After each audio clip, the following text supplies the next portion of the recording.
In part 6, we saw the tragic fall of Abimelech.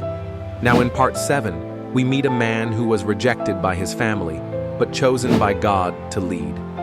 This is the story of Jephthah, a mighty warrior, a faithful leader, and a man whose rash vow would come with a heavy cost. Jephthah was a Gileadite, a mighty warrior, but the son of a prostitute. Because of his background, his brothers drove him away, saying, "You are not going to get any inheritance in our family."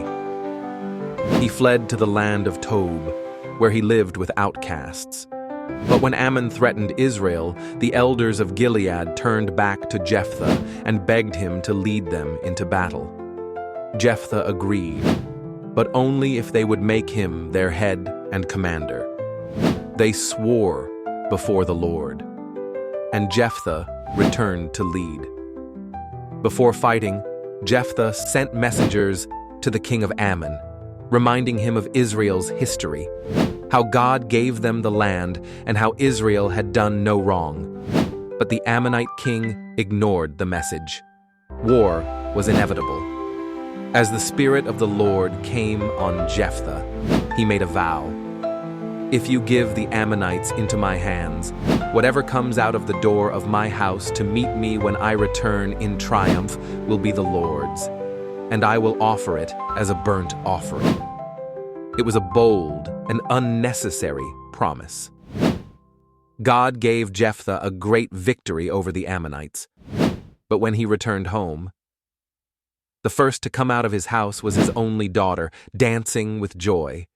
He was devastated and tore his clothes, crying, "Oh no, my daughter, you have brought me down."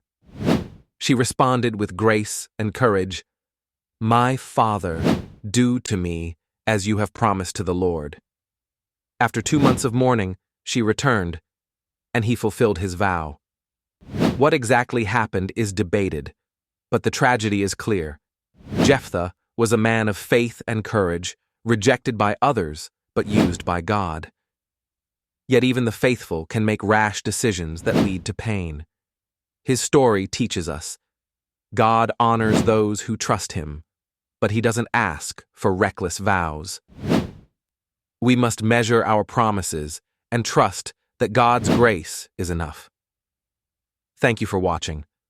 Don't forget to like, share, and subscribe for Part 8, Samson, Strength and Struggle. Stay faithful. Stay blessed.